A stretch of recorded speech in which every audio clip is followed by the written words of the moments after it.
Jadi giroh atau semangat kewirausahaan itu di Pekalongan sangat tinggi. Boleh dicek deh. Hampir semua penjual batik atau apa yang berupa fashion ya, yang ada di TikTok dan lain sebagainya, itu rata-rata mesti dari Pekalongan. Akeh suka Pekalongan. Dan bahkan teman-teman yang di sini mungkin nggak begitu ngerti ya, batik ini sing tenanan batik apa sing cap, apa sing sablonan. Oh, wong Kalongan ahline mau nyebut itu batik tapi hasilnya sablonan itu bisa. Saking pinternya ngakali gitu loh. Nah, mereka itu punya daya kreatifnya di situ. Makanya ini rada jadi duta wong Pekalongan ini. Jadi maka kami sangat bersyukur ketika UNESCO akhirnya menobatkan Kota Pekalongan sebagai salah satu kota kreatif dunia di bidang craft, seni kerajinan rakyat. Apa sih seni kerajinan rakyat yang mau yang dikukuhkan oleh UNESCO itu? Batik itu tadi. Kenapa?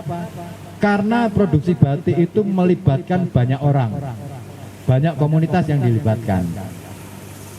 Artinya roda ekonomi di Pekalongan dengan batik itu cukup bisa berputar.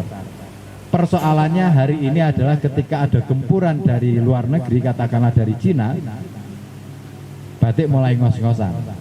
Nah, Kebumen, andai kata Kebumen adalah menjadi salah satu daerah penghasil hasil bumi, pemasok hasil bumi, maka teman-teman harusnya bersyukur. Artinya apa? Lahan di Kebumen itu kan masih luas untuk pertanian. Kenapa tidak diambil aja itu? Dikelola. Itu jauh lebih menjawab persoalan di masa depan. Kalau semuanya kerja di kantoran, terus apa sing arep dadi tani? Terus dhewe arep mangan makanan digital, kan tak mungkin. Kan belum ada ya produk digital yang berupa makanan yang berupa bisa mengenyangkan perut kita, kan nggak bisa. Belum ditemukan teknologi itu. Nah, Kebumen itu. Nah, dari sisi sosiologi ataupun geografis itu yang saya kenal. Nah, saya mau mengenalkan juga gerakan literasi di Pekalongan. Belakangan ini sudah sejak tahun 2000 berapa ya, sekitar 2015 kami bergerak untuk melakukan semacam ya diskusi semacam ini, ringan-ringan saja. Terus kemudian kita akhirnya mulai membahas tentang sejarah desa, sejarah kelurahan, sejarah kota dan lain sebagainya. Nah, dari beberapa kali event itu, dari beberapa kegiatan itu, akhirnya muncul gagasan-gagasan dari desa-desa untuk menuliskan asal-usul daerahnya masing-masing. Bahkan ada salah satu desa yang sampai membuat monumen untuk sejarah desanya. Bentuknya sih bukan patung, bentuknya bukan bambu runcing yang ditancapkan di tengah alun-alun, enggak. Bentuknya adalah bangunan joglo yang kemudian dinamai dengan nama pendiri desa itu. Itu keren. Saya nanya sama kepala desa itu, kebetulan teman baik gitu. Kenapa Pak kok sampean sampai mau mendirikan pendopo ini, terus sampai dinamai nama pendiri desa itu? Ya ternyata dia terinspirasi dari obrolan kita yang setiap kali ngomongin soal sejarah. Nah, di tempat lain ada yang mulai menerbitkan buku asal-usul desa. Siapa yang nyusun? Anak-anak muda. Anak-anak muda seusia teman-teman ini. Jadi mereka menyusun buku berdasarkan cerita-cerita tutur. Karena ini sumbernya cerita tutur, maka kita beri judul asal-usul saja, bukan sejarah desa. Karena kalau sejarah terlalu riskan, terlalu metodenya terlalu rumit, maka cerita asal usul. Nah, yang terakhir ini baru muncul buku yang akan terbit akan di-launching pada bulan Agustus itu di Desa Wiradesa, di Kecamatan Wiradesa tepatnya. Terus di sana di dalam buku itu ditulis tentang 10 asal usul desa yang ada di Kecamatan Wiradesa. semuanya digarap dan digagas oleh anak-anak muda. Nah, bagaimana mereka bisa melakukan itu? Ya awal mula ya cuman ngobrol, ngopi dan lain sebagainya kayak gini lah. Nah, saya belum melihat apakah Kebumen. Saya ingin saya ingin mendapatkan informasi nanti mungkin Mas Nizar ataupun yang lain, apakah kegiatan atau gerakan semacam itu sudah mulai digagas di Kebumen ini. Tetapi bagi saya Kebumen adalah daerah yang kaya akan narasi. Kenapa Kebumen itu terlewat dalam ingatan saya? Karena narasi yang muncul tentang Kebumen itu terlupakan. Narasi Kebumen itu keren banget, sejarahnya keren-keren banget. Ada yang kaitannya dengan Kolopaking misalnya. Wah, itu kan dahsyat. Kenapa itu tidak diangkat? Kenapa itu tidak dimunculkan ke permukaan di media sosial? Keren. Bagi saya hal-hal semacam itu keren. Di daerah Pekalongan, sebenarnya Pekalongan tidak cukup kaya sejarahnya. Sejarah di Pekalongan itu murni bikinan Belanda.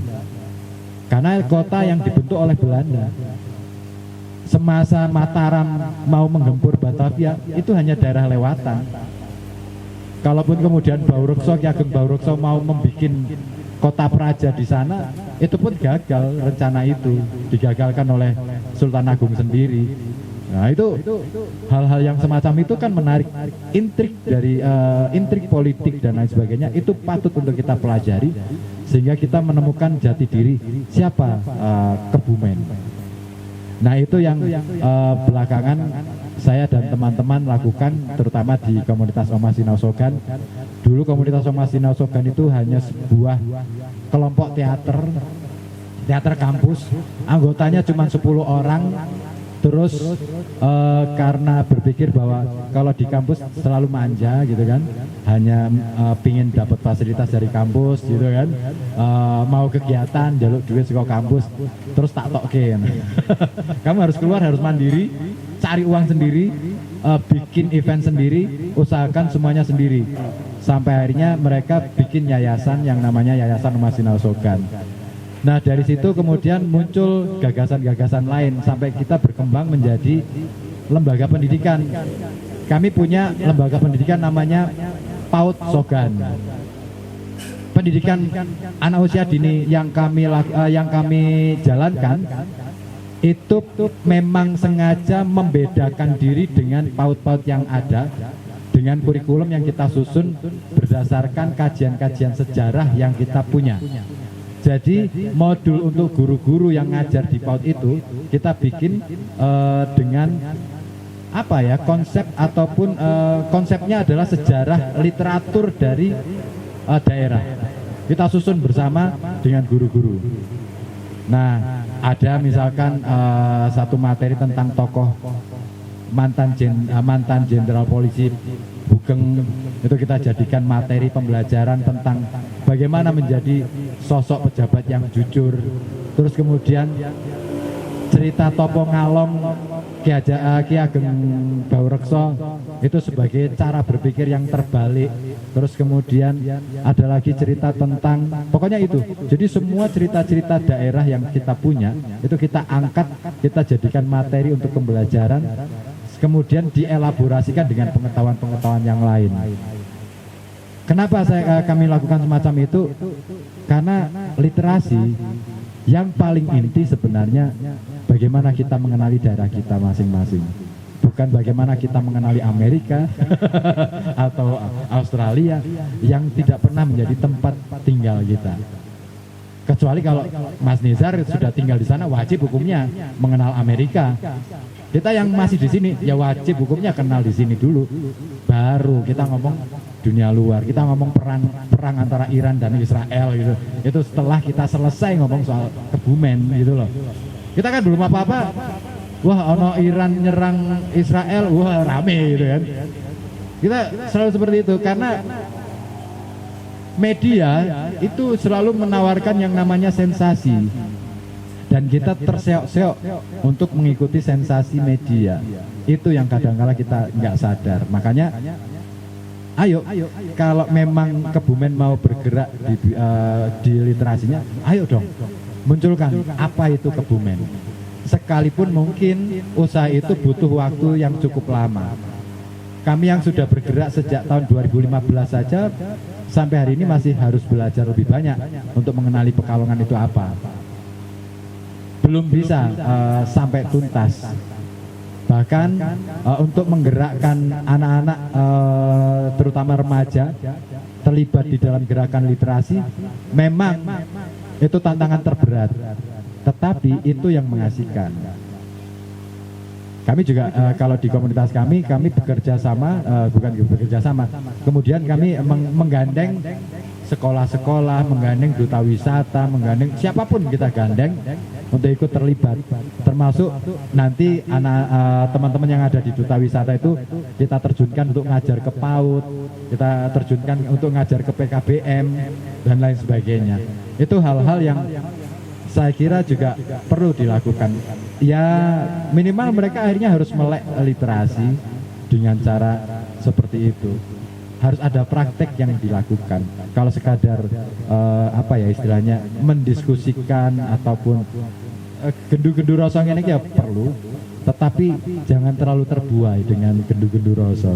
Jangan terlalu terbuai dengan mudoroso semacam ini. Nanti nggak gerak-gerak, gitu. Jadikan diskusi semacam ini, diskusi malam hari ini sebagai cambuk untuk kita belajar bersama. Kapan kita mau bergerak? Saya sangat menunggu, saya sangat menantikan Kebumen itu bisa bergerak. Karena kebetulan saya sebenarnya punya saudara di Kebumen dan beliau juga termasuk orang yang cukup terpandang di Kebumen, terutama di jajaran kepolisian. Ini aku rameh mampir nih DM. Mau aku. Kok enggak dikira macam-macam. Nah, saya ngelihat ya memang belum ada apa ya jiwa dia sebagai orang Kebumen pun nggak muncul gitu loh. Padahal dia asli orang Kebumen gitu loh. Saya heran loh kenapa jenengan tidak mau menampakkan saya adalah orang Kebumen. Kita ini kalah loh sama orang Tegal.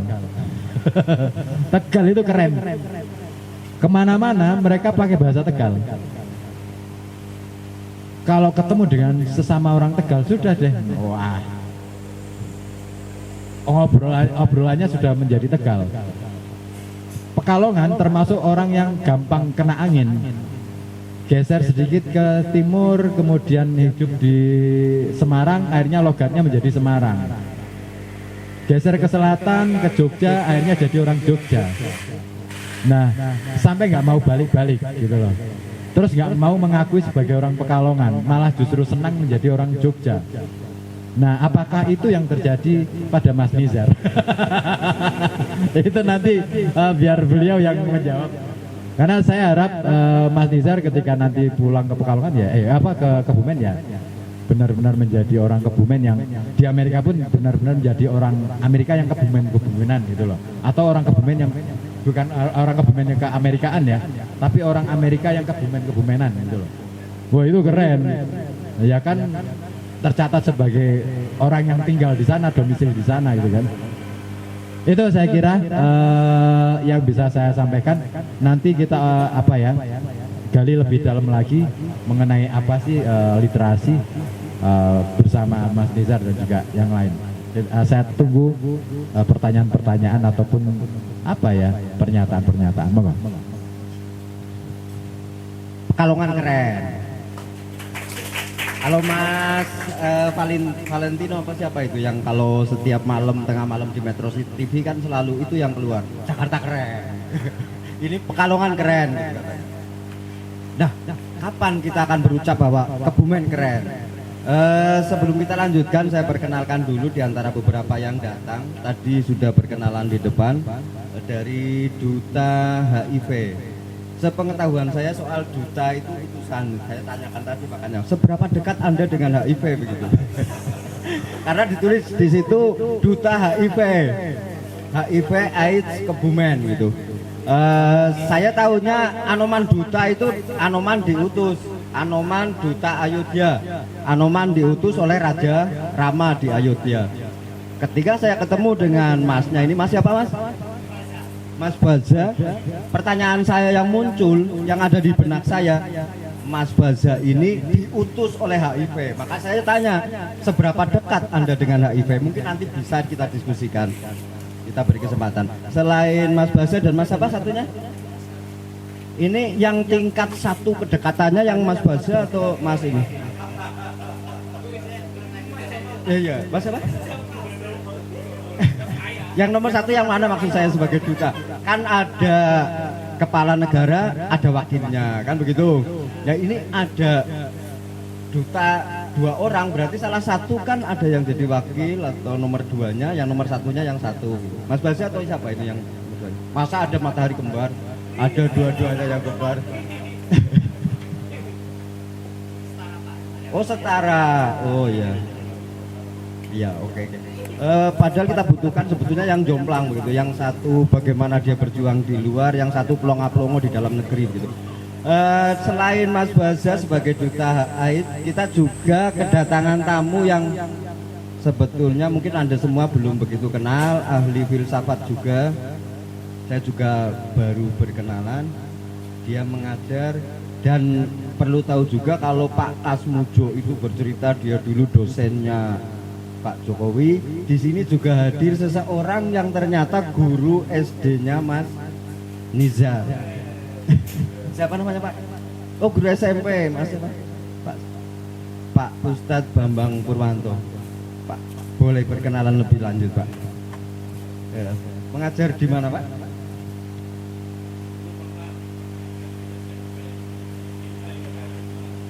Oh di SD logaritma, SMP IT logaritma.